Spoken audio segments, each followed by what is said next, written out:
بسم اللہ الرحمن الرحیم۔ السلام علیکم ناظرین، داماد رسول فاتح خیبر حیدر کرار شیر خدا حضرت سیدنا علی المرتضیٰ کرم اللہ وجہہ الکریم کا شمار عشرہ مبشرہ صحابہ کرام میں ہوتا ہے۔ آپ حضور نبی اکرم نور مجسم شفیع معظم صلی اللہ تعالیٰ علیہ وآلہ وسلم کے داماد اور چچا زاد بھائی ہیں۔ آپ کا نام علی، لقب حیدر، جبکہ کنیت ابو الحسن اور ابو تراب ہے۔ ابو الحسن کنیت کے بارے میں یہ مشہور ہے کہ آپ کے بیٹے حضرت سیدنا امام حسن علیہ السلام کی وجہ سے آپ کو ابو الحسن کہا جاتا ہے۔ آپ کی کنیت ابو تراب حضور نبی اکرم صلی اللہ تعالیٰ علیہ وآلہ وسلم نے خود ارشاد فرمائی تھی۔ اس ضمن میں روایت میں آتا ہے کہ حضور نبی اکرم صلی اللہ تعالیٰ علیہ وآلہ وسلم حضرت سیدنا علی رضی اللہ تعالیٰ عنہ سے بے حد محبت فرمایا کرتے تھے۔ غزوہ عشیرہ کے سفر کے دوران ایک کھجور کے درخت کے نیچے حضرت علی رضی اللہ تعالیٰ عنہ محو خواب تھے۔ اس ریگستانی سرزمین میں آپ کے جسم مبارک پر مٹی لگ گئی۔ تاجدار مدینہ صلی اللہ تعالیٰ علیہ وآلہ وسلم وہاں پر تشریف لائے اور آپ کو جگاتے ہوئے فرمایا، اے ابو تراب اٹھ کھڑا ہو۔ پھر اس کے بعد فرمایا، اے علی، میں تجھے بتاؤں کہ لوگوں میں سب سے زیادہ بدبخت کون ہے؟ پھر حضور نبی علیہ السلام نے ارشاد فرمایا، دو اشخاص ہیں، ایک وہ شخص جس نے حضرت صالح علیہ السلام کی اونٹنی کی کونچیں کاٹیں، اور دوسرا وہ شخص ہے جو تیرے چہرے اور داڑھی کے بالوں کو تیرے خون میں ڈبو دے۔ حضور نبی علیہ السلام یہ فرماتے جاتے تھے اور اپنا دست مبارک حضرت علی رضی اللہ تعالیٰ عنہ کے سر اور چہرہ اقدس پر پھیرتے جاتے تھے۔ حضرت سیدنا علی رضی اللہ تعالیٰ عنہ کی کنیت ابو تراب کے بارے میں حضرت سہل بن سعد رضی اللہ تعالیٰ عنہ سے روایت ہے، فرماتی ہیں کہ حضرت علی رضی اللہ تعالیٰ عنہ کو اپنی کنیت ابو تراب بہت زیادہ پسند تھی۔ جب بھی کوئی شخص آپ کو اس نام سے پکارتا تھا تو آپ بہت خوش ہوتے تھے، اور آپ کی اس کنیت کا سبب یہ تھا کہ آپ سیدہ فاطمہ رضی اللہ تعالیٰ عنہ سے کسی بات پر ناراض ہو کر مسجد میں آ کر لیٹ گئے اور آپ کے بدن مبارک پر کچھ مٹی لگ گئی۔ حضور نبی کریم صلی اللہ تعالیٰ علیہ وآلہ وسلم آپ کو بلانے کے لیے خود مسجد میں تشریف لائے۔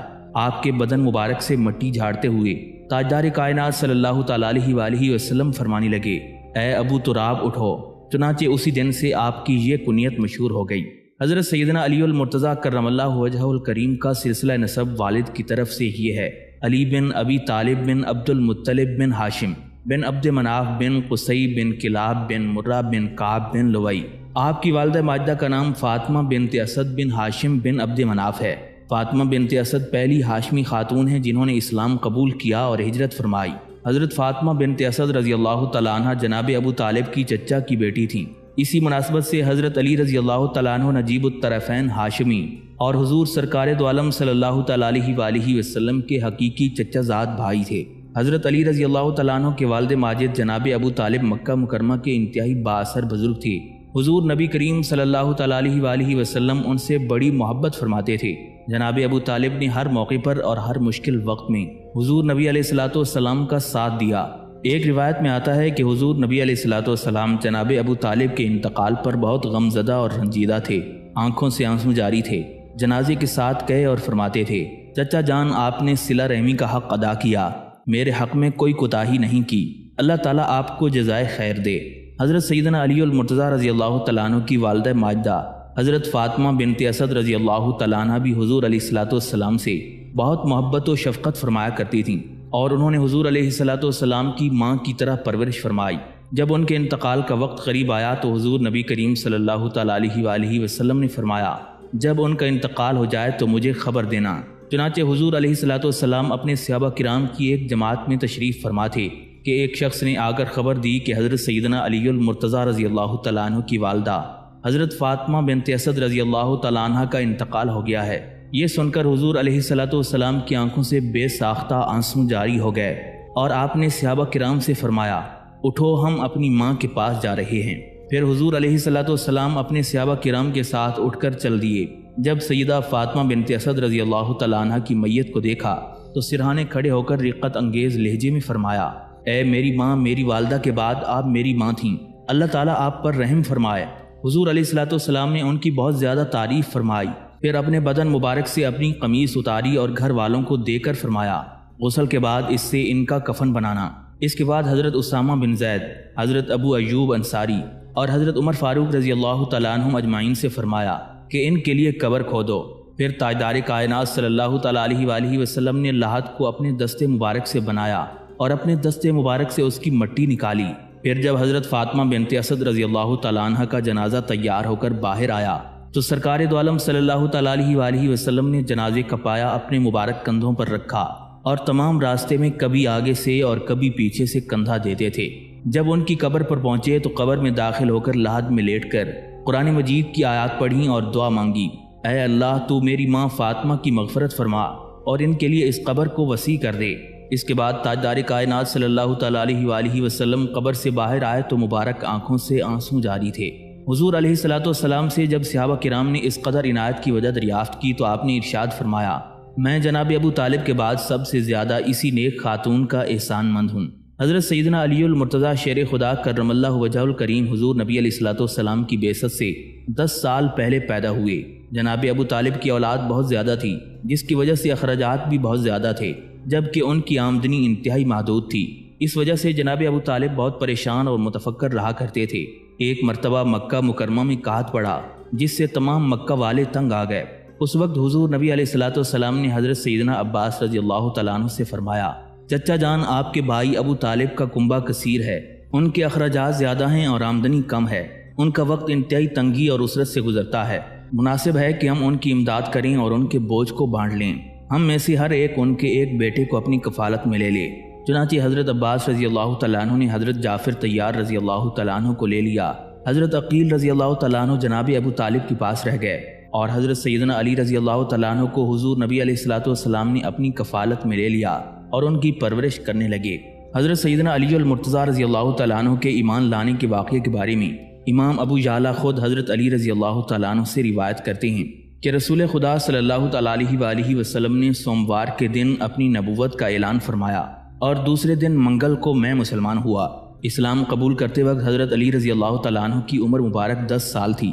اس ضمن میں ایک روایت میں آتا ہے کہ چونکہ حضرت علی رضی اللہ تعالیٰ عنہ حضور نبی کریم صلی اللہ تعالیٰ علیہ وآلہ وسلم کے ساتھ ہی رہتے تھے، اس لیے آپ نے دیکھا کہ حضور علیہ السلام ام المومنین سیدہ خدیجہ رضی اللہ تعالیٰ عنہ کے ساتھ عبادت میں مصروف ہیں۔ یہ دیکھ کر آپ نے پوچھا کہ یہ کیا ہے؟ حضور علیہ السلام نے فرمایا، یہ اللہ تعالیٰ کا دین ہے جس کو میں نے اپنے لیے پسند کیا ہے اور تمہیں بھی اس کی دعوت دیتا ہوں کہ تم اللہ تعالیٰ کی وحدانیت کی گواہی دو۔ حضرت علی رضی اللہ تعالیٰ عنہ نے عرض کیا کہ میں نے کسی سے اس دین کے بارے میں نہیں سنا اور میں اپنے والد ماجد جناب ابو طالب کے مشورے کے بغیر کوئی کام نہیں کرتا، اگر آپ اجازت فرمائیں تو میں ان کے ساتھ مشورہ کر لوں۔ حضور علیہ السلام نے فرمایا کہ یہ بات طے شدہ ہے کہ اگر تم اسلام قبول نہ کرو تو اسے کسی دوسرے کو بھی نہ بتاؤ۔ چنانچہ حضرت علی رضی اللہ تعالیٰ عنہ نے اس رات توقف فرمایا۔ اسی رات اللہ تعالیٰ نے ان کے قلب مبارک کو کھول دیا اور نور ہدایت کی روشنی عطا فرمائی۔ جب صبح کا اجالا طلوع ہوا تو حضور علیہ السلام کی خدمت اقدس میں حاضر ہوئے اور عرض کرنے لگے، یا رسول اللہ صلی اللہ علیہ وسلم مجھ پر اسلام پیش کریں۔ چنانچہ آپ نے کلمہ اسلام پڑھا اور مشرف با اسلام ہو گئے۔ ایک اور روایت میں آتا ہے کہ حضرت علی رضی اللہ تعالیٰ عنہ کو جب حضور نبی علیہ السلام نے دعوت اسلام دی تو انہوں نے کہا کہ میں جا کر اپنے والد ماجد سے مشورہ کرتا ہوں۔ ابھی آپ چند قدم ہی گئے تھے کہ دل میں خیال گزرا کہ مجھے میرے والد کی نصیحت تھی کہ تمہیں جو بات بھی محمد صلی اللہ تعالیٰ علیہ وآلہ وسلم کہیں اسے ضرور قبول کرنا۔ چنانچہ اسی نصیحت پر عمل کرتے ہوئے واپس آئے اور کلمہ اسلام پڑھ کر مسلمان ہو گئے۔ اس طرح بچوں میں سب سے پہلے حضرت علی رضی اللہ تعالیٰ عنہ نے اسلام قبول کیا۔ ناظرین، روایات میں آتا ہے کہ حضور نبی کریم صلی اللہ تعالیٰ علیہ وآلہ وسلم عبادت کی غرض سے مکہ مکرمہ کے باہر وادی میں جہاں لوگوں کی آمد و رفت نہیں ہوتی تھی جا کر عبادت کیا کرتے تھے۔ حضرت علی رضی اللہ تعالیٰ عنہ بھی ساتھ ہوتے تھے۔ ایک روایت کے مطابق جب حضور نبی علیہ السلام عبادت میں مصروف تھے تو حضرت علی رضی اللہ تعالیٰ عنہ آپ کی نگرانی کرتے تھے۔ آپ کرد و نواح پر نگاہ رکھتے تاکہ کوئی شخص حضور علیہ السلام کے ساتھ دھوکہ نہ کر سکے۔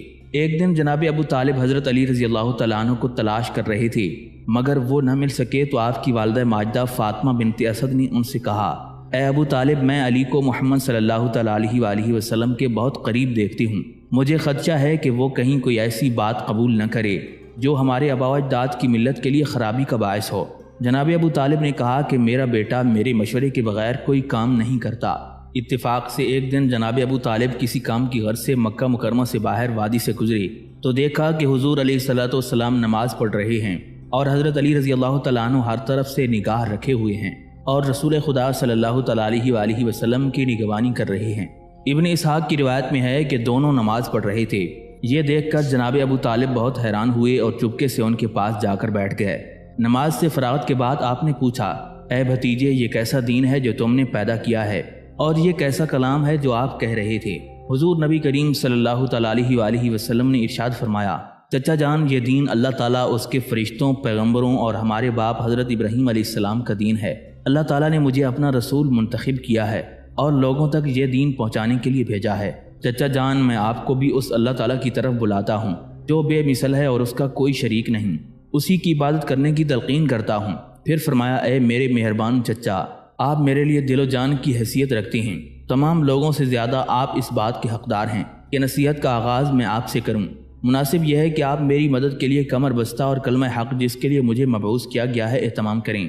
جناب ابو طالب نے جواب دیا، اے بھتیجے، آپ درست فرماتے ہیں، مگر میں اپنے آباء و اجداد کے دین کو ترک نہیں کر سکتا اور ملت عبد المطلب سے روگردانی کر کے آپ کی اتباع نہیں کر سکتا، لیکن آپ اپنا کام اطمینان سے کریں۔ جب تک میں زندہ ہوں کوئی دشمن آپ کو تکلیف نہیں پہنچا سکے گا اور نہ ہی کوئی حاسد جاہلیت کی حمایت میں آپ سے الجھ سکے گا۔ اس کے بعد جناب ابو طالب حضرت علی رضی اللہ تعالیٰ عنہ سے مخاطب ہوئے اور ان کے دین کے بارے میں پوچھا تو حضرت علی رضی اللہ تعالیٰ عنہ نے کہا، ابا جان، اسلام سچا دین ہے، میں اللہ تعالیٰ اور اس کے پیغمبر حضرت محمد صلی اللہ تعالیٰ علیہ وآلہ وسلم پر ایمان لے آیا ہوں۔ جناب ابو طالب نے کہا، اے میرے بیٹے، محمد صلی اللہ علیہ وآلہ وسلم کے ساتھ رہے اور ان کی خدمت کر، وہ تمہیں بھلائی اور نیکی ہی کی بات کہیں گے۔ ناظرین، سرکار دو عالم صلی اللہ تعالیٰ علیہ وآلہ وسلم پر جب وحی کا نزول ہوا تو اس کے بعد آپ نے 3 سال کی مدت تک پوشیدہ طریقے سے اسلام کی تبلیغ فرمائی۔ چوتھے برس اعلانیہ تبلیغ اور سب سے پہلے اپنے قریبی رشتہ داروں کو دعوت اسلام دینے کا حکم ہوا۔ حضور نبی علیہ الصلوۃ نے حضرت علی رضی اللہ تعالیٰ عنہ سے فرمایا، اللہ تعالیٰ فرماتا ہے کہ اپنے قریبی رشتہ داروں کو اسلام کی دعوت دو۔ حضرت علی رضی اللہ تعالیٰ عنہ کی عمر مبارک اس وقت تقریباً 14-15 سال کی تھی۔ حضور علیہ الصلوۃ نے حضرت علی رضی اللہ تعالیٰ عنہ کو حکم دیا کہ اس مقصد کے لیے ایک سا طعام تیار کرو اور اس میں قدرے گوشت ڈال دو، پھر ایک پیالہ دودھ مہیا کرو اور تمام بنی عبد المطلب کو بلا کر لاؤ تاکہ میں ان سے گفتگو کر سکوں۔ حضرت علی رضی اللہ تعالیٰ عنہ فرماتے ہیں کہ میں نے حضور نبی علیہ الصلوۃ کے فرمان کے مطابق یہ چیزیں تیار کیں اور حضرت حمزہ اور حضرت عباس رضی اللہ تعالیٰ عنہ، ابو طالب اور ابو لہب وغیرہ 40 افراد کو جو کہ حضور علیہ الصلوۃ کے چچا اور رشتہ دار تھے جمع کر لیا۔ پھر سرکار دو عالم صلی اللہ تعالیٰ علیہ وآلہ وسلم نے کھانے کا آغاز کیا۔ آپ نے گوشت کا ایک ٹکڑا لیا اور تناول فرمایا، باقی تشت کے ارد گرد رکھ کر مہمانوں کو کھانے کی دعوت دی۔ سب مہمانوں نے خوب سیر ہو کر کھانا کھایا۔ حضرت علی رضی اللہ تعالیٰ عنہ فرماتے ہیں، مجھے اس پروردگار کی قسم جس کے قبضہ قدرت میں علی کی جان ہے، جو کھانا میں نے تیار کیا تھا ان میں سے اکیلا ایک آدمی ہی کھا سکتا تھا، اور وہ دودھ کا پیالہ جو میں نے رکھا تھا صرف ایک شخص کے لیے کافی تھا، مگر اس دودھ سے تمام حاضرین کا پیٹ بھر گیا۔ اس کے بعد حضور علیہ السلام نے اٹھ کر فرمایا، اے بنی عبد المطلب، اللہ کی قسم، میں تمہارے سامنے دنیا و آخرت کی بہترین نعمت پیش کرتا ہوں، بولو تم میں سے کون اس شرط پر میرا ساتھ دیتا ہے کہ وہ میرا معاون و مددگار ہو۔ حضور علیہ السلام نے ابھی گفتگو کا آغاز کیا ہی تھا کہ ابو لہب لعین بول اٹھا، کہنے لگا، محمد صلی اللہ تعالیٰ علیہ وآلہ وسلم پر جادو کیا گیا ہے، تم میں سے کوئی اس کے نزدیک نہ جائے۔ حضور نبی علیہ السلام سے کہنے لگا، تیری قوم یعنی قریش میں تمام قبائل سے مقابلہ کرنے کی ہمت نہیں ہے، اس لیے اس کام کا فیصلہ اس طرح سے ہو سکتا ہے کہ تمہیں کمرے میں بند کر دیں اور تو کسی طرح کی کوئی عیش و عشرت نہ دیکھ سکے۔ یہ کام ہمارے لیے آسان ہے، بجائے اس کے کہ تمام قبائل عرب ہماری دشمنی اور مقابلے کے لیے اٹھ کھڑے ہوں۔ کوئی اس طرح کی برائی اپنے عزیزوں اور رشتہ داروں کے ساتھ سوچ بھی نہیں سکتا جیسی تم کہہ رہے ہو۔ ابو لہب کی بات سن کر حضور علیہ السلام نے خاموشی اختیار فرمائی اور مجلس برخاست ہو گئی۔ پھر دوسری مرتبہ حضور نبی علیہ السلام نے حضرت علی رضی اللہ تعالیٰ عنہ سے فرمایا، اے علی، اس شخص یعنی ابو لہب نے گفتگو میں جلدی کی اور اس کی گفتگو تم نے سن ہی لی ہے، دوبارہ اسی طرح کا کھانا تیار کرو۔ چنانچہ حکم کے مطابق حضرت علی رضی اللہ تعالیٰ عنہ نے پھر کھانے اور دودھ کا اہتمام فرمایا۔ اسی طرح سب لوگوں کو پھر دعوت دی گئی۔ جب تمام لوگ کھانے سے فارغ ہو گئے تو حضور علیہ السلام نے فرمایا، اے بنی عبد المطلب، مجھے اس پروردگار کی قسم جس کے سوا کوئی پروردگار نہیں، تمہاری اور تمام مخلوق کی طرف میں اللہ تعالیٰ کا رسول ہوں۔ اللہ کی قسم، سب لوگوں نے مرنا ہے اور مرنے کے بعد زندہ ہونا ہے، جس طرح تم نیند کے بعد بیدار ہوتے ہو۔ یقیناً جو اعمال تم کرو گے ان کا محاسبہ ہوگا، نیکی کا بدلہ نیکی اور برائی کا بدلہ آگ اور عذاب ہوگا۔ تم دیکھ رہے ہو کہ رسالت کے ابلاغ کے آغاز میں کمزور اور ضعیف ہوں، مجھے معاون و مددگار کی ضرورت ہے تاکہ میں اللہ تعالیٰ کے حکم اور دین حق کو ظاہر کروں۔ آپ میں سے جو شخص میری مدد اور نصرت کے لیے کھڑا ہوگا، میرے بھائی اور تمہارے درمیان وہ میرا خلیفہ اور وصی ہوگا۔ کسی نے کوئی جواب نہ دیا، سب خاموش رہے تو حضرت علی رضی اللہ تعالیٰ عنہ اٹھے اور فرمایا، بے شک میں عمر میں سب سے چھوٹا ہوں، غصے میں تیز اور قبیلہ اور نسب کے اعتبار سے بڑا ہوں، مجھ سے جو کچھ ہوگا دل و جان سے کوشش کروں گا۔ حضور نبی علیہ الصلوۃ والسلام نے حضرت علی رضی اللہ تعالیٰ عنہ کو بیٹھ جانے کا حکم فرمایا اور پھر لوگوں سے مخاطب ہوئے مگر کسی نے کوئی جواب نہیں دیا۔ حضرت علی رضی اللہ تعالیٰ عنہ پھر اٹھے اور فرمایا، بے شک میں عمر میں چھوٹا ہوں اور مجھے آشوب چشم کا عارضہ ہے اور میری ٹانگیں پتلی ہیں، لیکن اس کے باوجود میں آپ کا مددگار اور دست و بازو بنوں گا۔ حضور علیہ الصلوۃ والسلام نے اس مرتبہ بھی ان کو بٹھا دیا، یہاں تک کہ تیسری مرتبہ بھی جب کسی نے کوئی جواب نہ دیا تو اس مرتبہ بھی حضرت علی رضی اللہ تعالیٰ عنہ نے اٹھ کر پہلے کی طرح جواب دیا تو حضور نبی علیہ الصلوۃ والسلام نے اپنے دستے مبارک ان کی گردن میں ڈالے اور دعا و تعریف کرتے ہوئے فرمایا، تو میرا بھائی اور وارث ہے۔ حضور نبی اکرم صلی اللہ تعالیٰ علیہ وآلہ وسلم اور صحابہ کرام رضی اللہ تعالیٰ عنہم کو مشرکین مکہ دن بدن تنگ کرنے کا کوئی موقع ضائع نہیں کرتے تھے۔ مظالم کے بڑھ جانے پر حضور علیہ الصلوۃ والسلام نے صحابہ کرام کو مکہ مکرمہ سے ہجرت کر جانے کا حکم فرمایا۔ جب تمام مسلمان ہجرت کر گئے تو وحی الہی کے ذریعے حضور علیہ الصلوۃ والسلام کو بھی ہجرت مدینہ کا حکم ہوا۔ چنانچہ مکہ مکرمہ میں حضرت علی اور حضرت ابوبکر صدیق رضی اللہ تعالیٰ عنہ کے علاوہ کوئی بھی شخصیت ہجرت کرنے والی نہیں رہ گئی تھی۔ اس لیے حضور نبی علیہ الصلوۃ والسلام نے حضرت علی رضی اللہ تعالیٰ عنہ سے فرمایا، اے علی، مجھے مدینہ منورہ کی طرف ہجرت کی اجازت مل گئی ہے، میں کل سامان سفر تیار کروں گا۔ لوگوں کی جو امانتیں میرے پاس ہیں میں ان کو تمہارے سپرد کرتا ہوں، تم انہیں مالکوں تک پہنچا دینا۔ مشرکین آج رات مجھے قتل کرنے کا ارادہ رکھتے ہیں، تم میری چادر اوڑھ کر میری جگہ پر لیٹ جانا، اطمینان رکھو تمہیں کوئی تکلیف نہیں پہنچے گی۔ ایک روایت میں ہے کہ حضور علیہ الصلوۃ والسلام نے حضرت سیدنا علی رضی اللہ تعالیٰ عنہ سے فرمایا، اے علی، تم اپنے دل کو مضبوط رکھنا، یہ کفار تمہیں کچھ تکلیف نہیں پہنچا سکیں گے۔ جب کفار مکہ حضور علیہ الصلوۃ والسلام کے کاشانہ اقدس کا گھیراؤ کیے ہوئے تھے تو حضرت علی رضی اللہ تعالیٰ عنہ حضور نبی علیہ الصلوۃ والسلام کے بستر مبارک پر لیٹ گئے اور تاجدار کائنات صلی اللہ تعالیٰ علیہ وآلہ وسلم سورہ یاسین کی تلاوت کرتے ہوئے کاشانہ اقدس سے باہر تشریف لائے۔ اللہ تعالیٰ نے ان کفار کی بینائیاں چھین لیں اور وہ آپ کو نہ دیکھ سکے۔ آپ صلی اللہ تعالیٰ علیہ وآلہ وسلم نے مٹھی بھر خاک دستے مبارک میں لی ہوئی تھی اور آپ کفار کے سروں پر وہ خاک ڈالتے جاتے تھے، ان میں سے کوئی شخص باقی نہ رہا جس کے سر پر وہ خاک نہ پڑی ہو۔ روایات میں آتا ہے کہ یہ خاک جس کافر کے سر پر پڑی وہ جنگ بدر میں ہلاک ہو کر جہنم رسید ہو گیا۔ حضور نبی کریم صلی اللہ تعالیٰ علیہ وآلہ وسلم ان کے درمیان سے صحیح و سلامت نکل گئے اور کسی کو معلوم ہی نہ ہو سکا۔ سرکار دو عالم صلی اللہ تعالیٰ علیہ وآلہ وسلم کے تشریف لے جانے کے بعد ایک شخص کمر جھکائے ہوئے کفار کے پاس آیا اور اس نے کہا کہ تم لوگ یہاں کس لیے کھڑے ہو اور کس کا انتظار کر رہے ہو؟ انہوں نے کہا کہ ہم محمد صلی اللہ تعالیٰ علیہ وآلہ وسلم کا انتظار کر رہے ہیں۔ اس نے کہا، خرابی ہو تمہاری، اللہ نے تمہیں محروم کر دیا۔ محمد صلی اللہ تعالیٰ علیہ وآلہ وسلم تو نکل گئے اور تمہارے درمیان سے ایسے نکلے کہ تمہیں خبر تک نہ ہو سکی، وہ تمہارے سروں پر خاک ڈال گئے اور اپنی جماعت کے پاس چلے گئے۔ یہ سن کر کفار مکہ نے ایک دراڑ میں سے اندر جھانکا تو کسی کو سوتے ہوئے پایا۔ کہنے لگے، وہ رہے محمد صلی اللہ علیہ وآلہ وسلم اپنی جگہ پر سوئے ہوئے ہیں اور اپنی چادر اوڑھے ہوئے ہیں۔ حضور علیہ الصلوۃ والسلام کو پکڑنے کے لیے کفار مکہ اندر داخل ہوئے۔ حضرت علی رضی اللہ تعالیٰ عنہ بستر مبارک سے اٹھ کھڑے ہوئے۔ کفار کہنے لگے، اس شخص نے ٹھیک کہا تھا۔ پھر انہوں نے حضرت علی رضی اللہ تعالیٰ عنہ سے پوچھا، اے علی، محمد صلی اللہ تعالیٰ علیہ وآلہ وسلم کہاں ہیں؟ حضرت علی رضی اللہ تعالیٰ عنہ نے ان کو جواب دیا کہ مجھے ان کی نگرانی پر مقرر نہیں کیا گیا تھا، مجھے کیا خبر کہ وہ کہاں ہیں۔ مشرکین مکہ حیران و پریشان اور شرمندہ ہو کر رہ گئے۔ حضرت علی رضی اللہ تعالیٰ عنہ نے حضور نبی کریم صلی اللہ تعالیٰ علیہ وآلہ وسلم کے بستر مبارک پر قیام کر کے جانثاری کی عظیم مثال قائم فرمائی۔ پھر جب حضور علیہ الصلوۃ والسلام مکہ مکرمہ سے مدینہ منورہ کی طرف تشریف لے گئے تو حضرت علی رضی اللہ تعالیٰ عنہ حضور علیہ الصلوۃ والسلام کے فرمان کے مطابق جن لوگوں کی امانتیں ان کے پاس تھیں یا اور دیگر معاملات تھے، 2-3 دن میں ان سے فراغت حاصل کی اور تیسرے یا چوتھے دن مکہ مکرمہ چھوڑ کر مدینہ منورہ روانہ ہو گئے۔ حضور سرور کائنات صلی اللہ تعالیٰ علیہ وآلہ وسلم نے مدینہ منورہ میں آمد کے بعد جب انصار و مہاجرین کے مابین مواخات کا سلسلہ قائم فرمایا تو حضرت علی رضی اللہ تعالیٰ عنہ کو اپنا بھائی بنا دیا۔ مدینہ منورہ میں مہاجرین کی آمد سے مسلمانوں کی تعداد میں دن بدن اضافہ ہوتا جا رہا تھا۔ چنانچہ حضور نبی علیہ الصلوۃ والسلام نے مدینہ منورہ میں ایک مسجد کی تعمیر کرنے کا ارادہ فرمایا اور اس مقصد کے لیے زمین حاصل کی گئی۔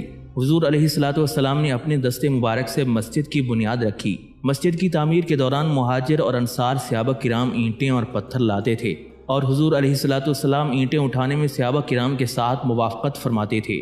حضرت سیدنا علی رضی اللہ تعالیٰ عنہ بھی گرم جوشی کے ساتھ مسجد کی تعمیر میں حصہ لیتے تھے اور اینٹیں اٹھاتے وقت یہ رجز پڑھتے تھے، جو مسجد تعمیر کرتا ہے کھڑے ہو کر اور بیٹھ کر اس مشقت کو برداشت کرتا ہے، اور جو گرد و غبار کے باعث اس کام سے جی چراتا ہے وہ برابر نہیں ہو سکتے۔ یہ ریج حضرت سیدنا عمار بن یاسر رضی اللہ تعالیٰ عنہ نے حضرت علی رضی اللہ تعالیٰ عنہ سے سن کر یاد کر لیا اور وہ پڑھنے لگ گئے۔ ایک صحابی جو فارغ بیٹھے تھے انہوں نے سنا تو سمجھا کہ یہ مجھ پر تعریض کر رہے ہیں۔ اس صحابی نے یہ ریج سنا تو حضرت عمار بن یاسر سے کہا، چپ رہو ورنہ میں لاٹھی سے جو میرے ہاتھ میں ہے تجھے ماروں گا۔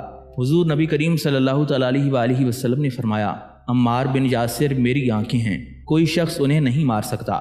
ناظرین، حضرت سیدنا علی المرتضیٰ شیر خدا رضی اللہ تعالیٰ عنہ جرأت و دلیری اور بہادری کی ایک عظیم مثال تھے۔ آپ نے حضور نبی علیہ الصلوۃ والسلام کے شانہ بشانہ غزوات میں شرکت فرمائی اور بہادری و جرأت کے بے شمار کارنامے انجام دیے۔ غزوہ صفوان میں کفار کے ساتھ لڑائی کی نوبت نہیں آئی۔ اس غزوے کو غزوہ بدر اولیٰ بھی کہا جاتا ہے۔ روانگی سے پہلے حضور نبی علیہ الصلوۃ والسلام نے ایک جھنڈا بنا کر حضرت علی رضی اللہ تعالیٰ عنہ کو مرحمت فرمایا اور صحابہ کرام کی جماعت کے ساتھ مدینہ منورہ سے نکلے۔ ہجرت کے دوسرے سال غزوہ بدر پیش آیا۔ اس غزوے میں 313 مسلمانوں نے حصہ لیا۔ لشکر اسلام میں مسلمانوں کے پاس 70 اونٹ اور 3 گھوڑے تھے۔ ایک ایک اونٹ پر کئی مسلمان سواری کرتے تھے۔ حضور نبی علیہ الصلوۃ والسلام کی سواری میں حضرت علی اور حضرت زید بن حارثہ رضی اللہ تعالیٰ عنہم شریک تھے۔ جب حضور نبی علیہ الصلوۃ والسلام کے پیدل چلنے کی باری آتی تو دونوں عرض کرتے، یا رسول اللہ صلی اللہ علیہ وسلم آپ سوار ہی رہیں، ہم آپ کے رکاب کی سعادت میں پیدل چلیں گے۔ حضور علیہ الصلوۃ والسلام نے ارشاد فرمایا کہ تم مجھ سے زیادہ طاقتور نہیں ہو اور میں اجر و ثواب میں تم سے زیادہ بے نیاز نہیں ہوں۔ جنگ کے قاعدے کے مطابق پہلے تنہا مقابلہ کرنے کی غرض سے کفار مکہ کی طرف سے سب سے پہلے جس شخص نے بدر کے میدان میں قدم رکھا اور جنگ کے لیے آگے بڑھا وہ عتبہ بن ربیعہ تھا، جو اپنے بھائی شیبہ اور اپنے بیٹے ولید کے ساتھ میدان میں اترا۔ اس کے سب سے پہلے میدان جنگ میں آنے کی وجہ یہ تھی کہ عتبہ کو ابو جہل لعین نے غداری اور بزدلی کا طعنہ دیا تھا، چنانچہ عتبہ نے اس بات سے غیرت کھائی تھی۔ پھر عتبہ نے جنگ و قتال کے لیے زرہ پہنی۔ پھر وہ ادھر ادھر دیکھتا تھا کہ کہیں سے کوئی ایسی خود ہاتھ میں آ جائے جو اس کے سر پر پوری اترے، مگر اسے کوئی ایسی خود نہیں مل رہی تھی کیونکہ اس کا سر بہت بڑا تھا، اس لیے اس نے پگڑی باندھنے پر ہی اکتفا کیا۔ اسی دوران عتبہ کی نظر ابو جہل پر پڑی تو وہ ایک گھوڑے پر سوار مشرکین کی صف میں کھڑا تھا۔ ابو جہل کو دیکھتے ہوئے عتبہ نے جوش سے تلوار سونتے ہوئے کہا کہ آج سواری کا دن نہیں ہے۔ یہ سن کر ابو جہل گھوڑے سے نیچے اتر آیا۔ اس کے بعد عتبہ، ولید اور شیبہ میدان میں آئے اور نعرہ لگایا، ہے کوئی ہم سے مقابلہ کرنے والا؟ ان کی للکار سن کر 3 انصاری نوجوان میدان میں نکلے۔ کفار کے بہادروں نے ان کا نام و نسب پوچھا کہ تم کون لوگ ہو؟ انہوں نے کہا کہ ہم مدینہ منورہ کے نوجوان انصاری ہیں۔ عتبہ نے کہا، ہمیں تم سے کوئی مطلب نہیں، ہم اپنے چچا زادوں کو میدان میں آنے کی دعوت دیتے ہیں۔ پھر ان میں سے ایک نے للکار کر کہا، اے محمد صلی اللہ علیہ وآلہ وسلم، ہمارے مقابلے کے لیے ہمارے خاندان میں سے کسی کو بھیجیں۔ اس پر حضور علیہ الصلوۃ والسلام نے حضرت علی، حضرت حمزہ اور حضرت عبیدہ بن حارث رضی اللہ تعالیٰ عنہم کو مقابلے کے لیے میدان میں بھیجا۔ ان میں سے حضرت عبیدہ رضی اللہ تعالیٰ عنہ بہت زیادہ ضعیف تھے اور ان کی عمر مبارک 80 سال سے زیادہ ہو چکی تھی، مگر آپ بہت بہادر تھے۔ یہ عتبہ کی طرف متوجہ ہوئے جبکہ حضرت علی رضی اللہ تعالیٰ عنہ ولید کے مقابلے پر آئے اور حضرت حمزہ رضی اللہ تعالیٰ عنہ شیبہ کے مقابلے پر آئے۔ حضرت علی رضی اللہ تعالیٰ عنہ نے اپنے حریف ولید کو پہلے ہی وار میں جہنم واصل کر دیا۔ حضرت عبیدہ رضی اللہ تعالیٰ عنہ نے اپنے حریف سے زخم کھایا اور شدید زخمی ہو گئے۔ حضرت عبیدہ رضی اللہ تعالیٰ عنہ کے پاؤں کی ہڈی کا گودا نکل کر میدان میں جا پڑا۔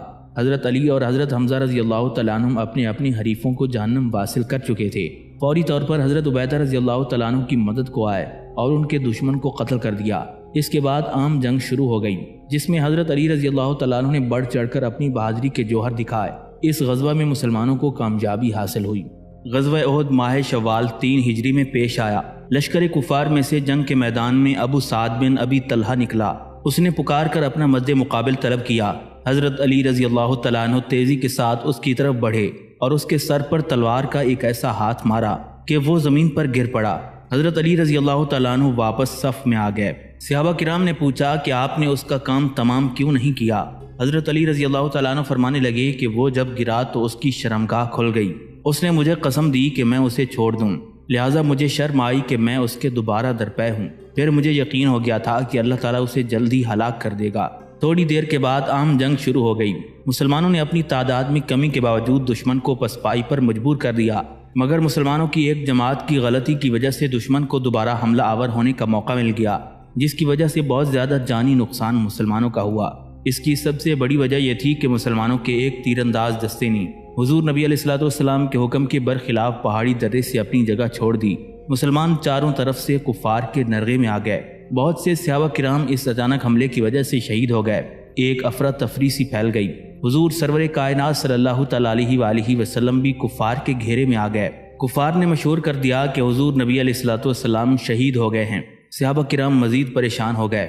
بعض نے لڑنا بند کر دیا کہ اب لڑ کر کیا کریں گے۔ حضرت علی رضی اللہ تعالیٰ عنہ فرماتے ہیں کہ کفار نے جب مسلمانوں کو گھیرے میں لے لیا اور حضور سرور دو عالم صلی اللہ تعالیٰ علیہ وآلہ وسلم میری آنکھوں سے اوجھل ہو گئے تو میں نے حضور نبی علیہ الصلوۃ والسلام کو تلاش کرنا شروع کر دیا۔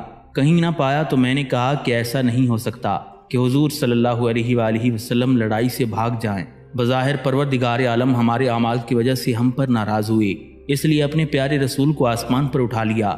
اس لیے اب اس سے بہتر کوئی صورت نہیں کہ میں تلوار سونت کر کفار کے لشکر میں گھس جاؤں یہاں تک کہ میں مارا جاؤں۔ میں نے تلوار سے حملہ کیا یہاں تک کہ کفار میرے سامنے سے ہٹتے گئے اور میری نگاہ حضور نبی علیہ الصلوۃ والسلام پر پڑ گئی تو مجھے بڑی خوشی ہوئی۔ میں نے سمجھا کہ اللہ تعالیٰ نے ملائکہ کے ذریعے اپنے پیارے محبوب حضرت محمد صلی اللہ علیہ وآلہ وسلم کی حفاظت فرمائی ہے۔ پھر میں حضور علیہ الصلوۃ والسلام کے پاس جا کر کھڑا ہو گیا۔ اسی دوران دشمن کی ایک جماعت آپ پر حملہ کرنے کے لیے آئی۔ حضور علیہ الصلوۃ والسلام نے فرمایا، اے علی ان کو روکو۔ میں نے اس جماعت کا مقابلہ کیا اور ان کو پسپا کر دیا۔ میں نے ان میں سے بعضوں کو قتل کر دیا۔ اس کے بعد پھر کفار کی ایک جماعت حملہ آور ہوئی۔ حضور علیہ الصلوۃ والسلام نے پھر حضرت علی کی طرف اشارہ فرمایا، چنانچہ حضرت علی رضی اللہ تعالیٰ عنہ نے پھر اس جماعت کو روکا۔ اس کے بعد حضرت جبرائیل علیہ السلام نے آ کر حضرت علی رضی اللہ تعالیٰ عنہ کی بہادری اور مدد کی تعریف فرمائی تو حضور علیہ الصلوۃ والسلام نے فرمایا، بے شک علی مجھ سے ہے اور میں علی سے ہوں۔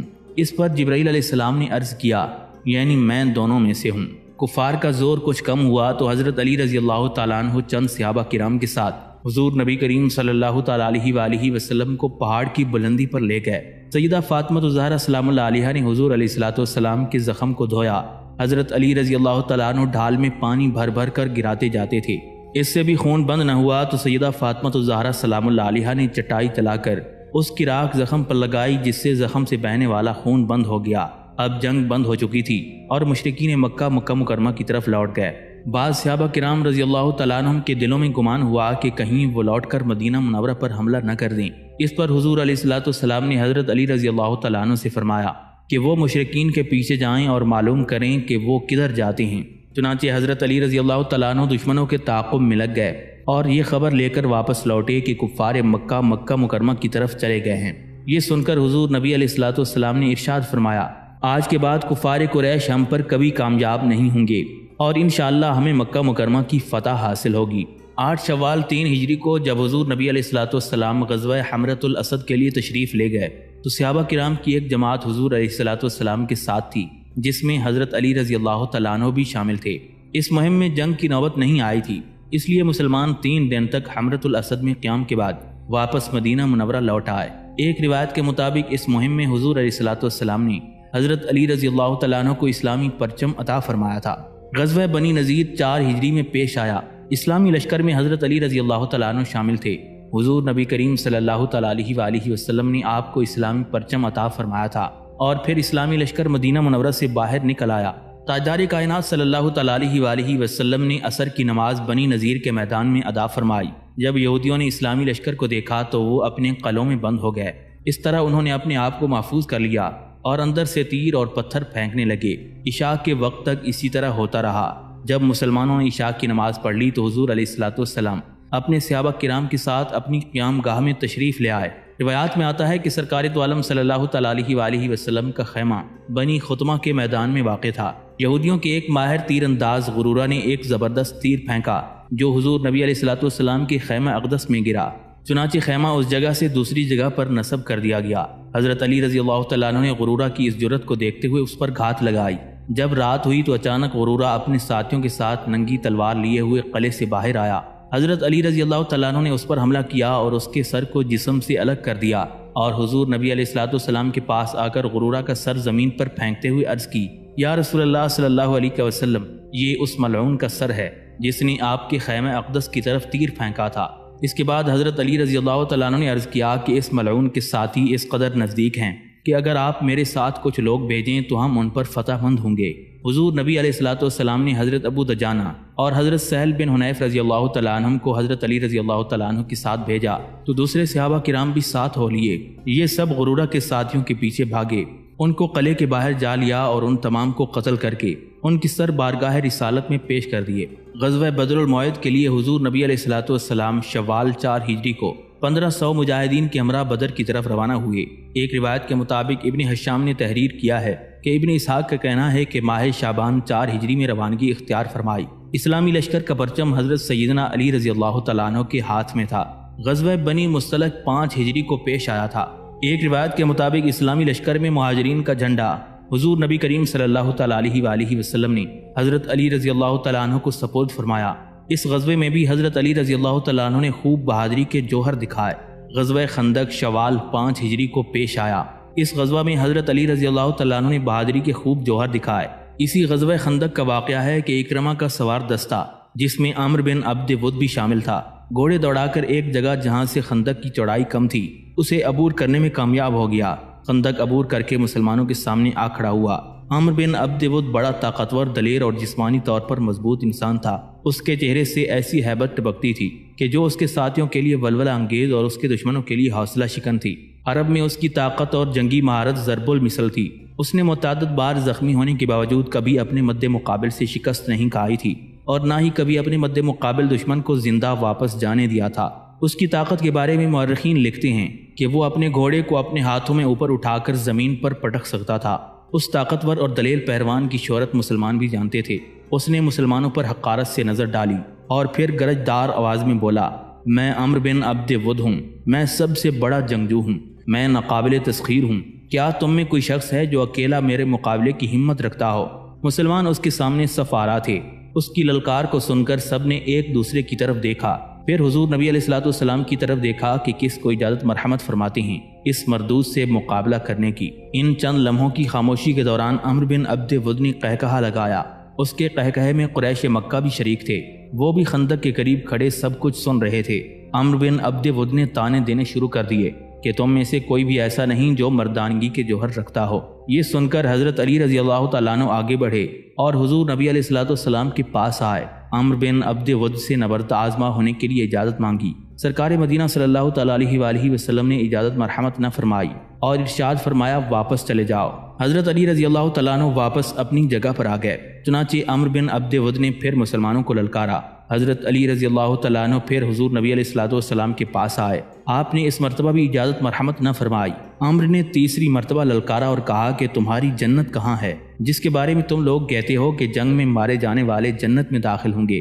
حضرت علی رضی اللہ تعالیٰ عنہ تیسری مرتبہ پھر حضور علیہ الصلوۃ والسلام کی خدمت اقدس میں حاضر ہوئے اور اجازت کی درخواست کی۔ اس مرتبہ سرکار دو عالم صلی اللہ تعالیٰ علیہ وآلہ وسلم نے اجازت مرحمت فرما دی۔ حضرت علی رضی اللہ تعالیٰ عنہ سرکار دو عالم صلی اللہ تعالیٰ علیہ وآلہ وسلم کو بہت زیادہ عزیز رکھتے تھے۔ آپ نے حضرت علی پر شفقت بھری نگاہ ڈالی اور پھر اپنا عمامہ مبارک اتار کر حضرت علی کے سر مبارک پر باندھا۔ اپنی تلوار مبارک اپنے دست اقدس سے حضرت علی رضی اللہ تعالیٰ عنہ کی کمر میں باندھی اور پھر دعا فرمائی، یا اللہ اس کی مدد فرما۔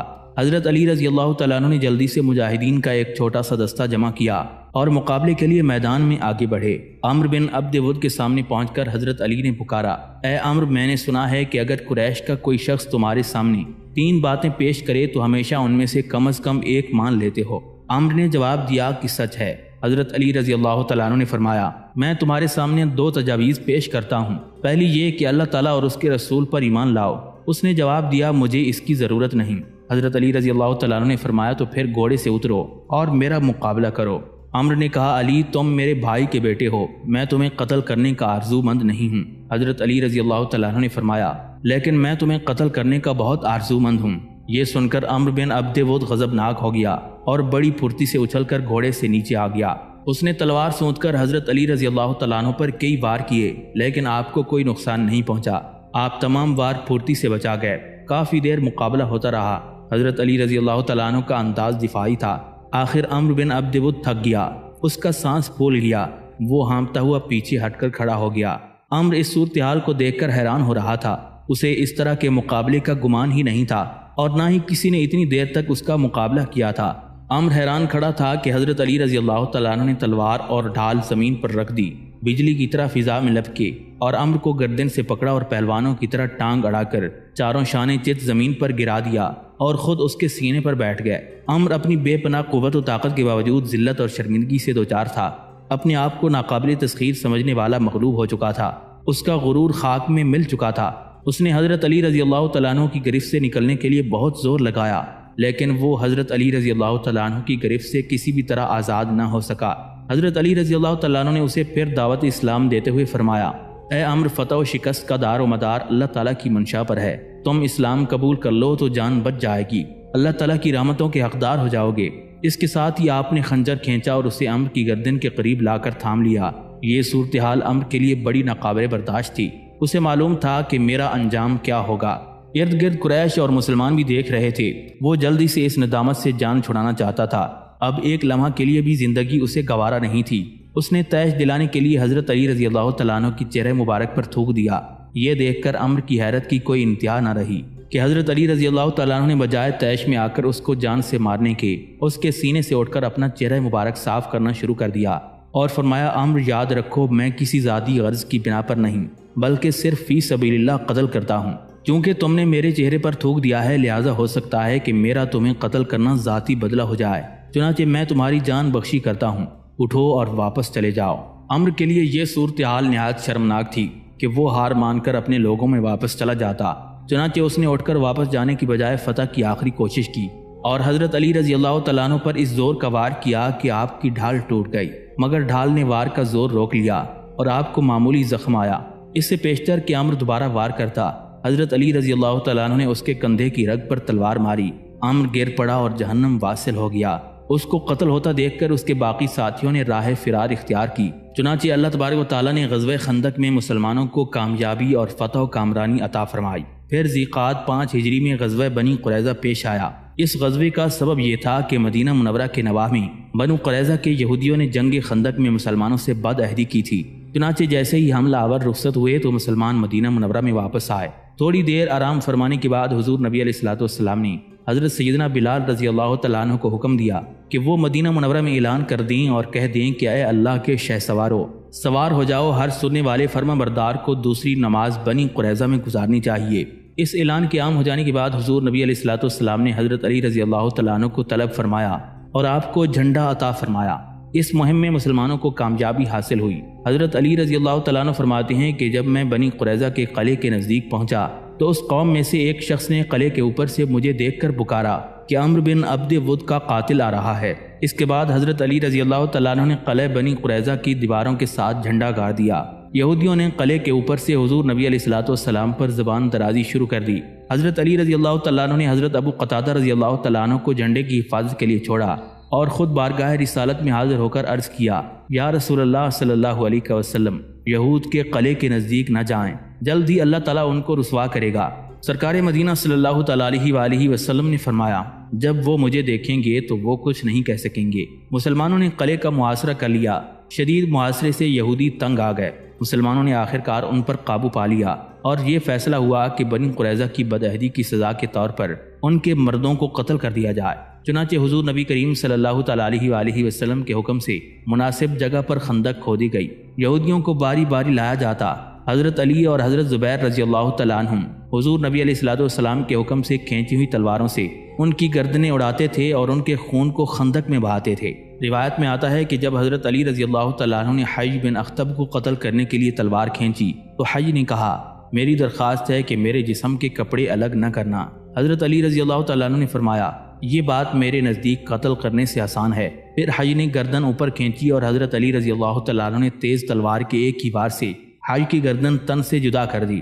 6 ہجری میں حضور سرکار تو عالم صلی اللہ تعالیٰ علیہ وآلہ وسلم کو یہ خبر ملی کہ بنو سعد ایک لشکر جمع کر رہے ہیں۔ ان کا ارادہ ہے کہ یہود خیبر کی امداد کریں تاکہ وہ مل کر مدینہ منورہ پر چڑھائی کریں۔ چنانچہ نبی کریم صلی اللہ تعالیٰ علیہ وآلہ وسلم نے 100 کی جمعیت کے ساتھ حضرت علی رضی اللہ تعالیٰ عنہ کو قبیلہ سعد بن بکر کے پاس فدق کی طرف بھیجا تاکہ ان کی سرکوبی کریں۔ حضرت علی رضی اللہ تعالیٰ عنہ نے ماہ شعبان میں روانگی اختیار کی اور راستے کی منازل جلد از جلد طے کرتے ہوئے موضع سما میں پہنچ گئے۔ اس جگہ پر مشرکین میں سے ایک شخص دکھائی دیا اس کو پکڑ کر اس سے مخالفین کے احوال کے بارے میں پوچھا گیا تو اس نے کہا کہ میں آپ لوگوں کو ان کے پاس لے چلتا ہوں، لیکن ایک شرط ہے کہ آپ مجھے امان دیں گے۔ اس کی درخواست قبول کر لی گئی، چنانچہ اس نے مشرکین کی بے خبری میں مسلمانوں کو ان تک پہنچا دیا۔ حضرت علی رضی اللہ تعالیٰ عنہ نے ان پر اچانک حملہ کر کے ان کو منتشر کر دیا۔ دشمنوں کے 500 اونٹ اور 2000 بھیڑ بکریاں مسلمانوں کے ہاتھ آئیں۔ ان اونٹوں میں حضرت علی رضی اللہ تعالیٰ عنہ نے چند بہت اچھے اونٹ حضور علیہ الصلوۃ والسلام کے لیے منتخب کیے، خمس کو الگ کیا اور باقی لشکریوں پر تقسیم کر دیا، پھر صحیح سلامت مدینہ منورہ کی طرف واپسی اختیار فرمائی۔ یہ 6 ہجری کا واقعہ ہے۔ حضور سرکار دو عالم صلی اللہ تعالیٰ علیہ وآلہ وسلم تقریباً 14,000 صحابہ کرام کے ہمراہ بیت اللہ کی زیارت کی غرض سے مدینہ منورہ سے روانہ ہوئے۔ جب حدیبیہ کے مقام پر پہنچے تو معلوم ہوا کہ قریش مکہ کے عزائم ٹھیک نہیں ہیں اور وہ مزاحمت کا ارادہ رکھتے ہیں۔ اس پر حضور نبی علیہ الصلوۃ والسلام نے حضرت عثمان غنی رضی اللہ تعالیٰ عنہ کو مکہ مکرمہ میں قریش کی طرف بھیجا کہ وہ ان سے گفتگو کریں اور ان کو بتائیں کہ ہم صرف بیت اللہ کی زیارت کرنے کے ارادے سے آئے ہیں۔ مکہ مکرمہ میں کفار نے حضرت عثمان غنی رضی اللہ تعالیٰ عنہ کو روک لیا۔ اس دوران یہ خبر مشہور ہو گئی کہ حضرت عثمان غنی رضی اللہ تعالیٰ عنہ کو شہید کر دیا گیا ہے۔ اس پر صحابہ کرام رضی اللہ تعالیٰ عنہ میں جوش و خروش پیدا ہو گیا، چنانچہ سرکار دو عالم صلی اللہ تعالیٰ علیہ وآلہ وسلم نے حضرت عثمان غنی رضی اللہ تعالیٰ عنہ کے انتقام لینے کے لیے مسلمانوں سے بیعت لی۔ حضرت علی رضی اللہ تعالیٰ عنہ بھی اس بیعت میں شریک تھے۔ بعد میں جب صورتحال واضح ہوئی تو طرفین کے مابین مصالحت کی بات چیت شروع ہوئی۔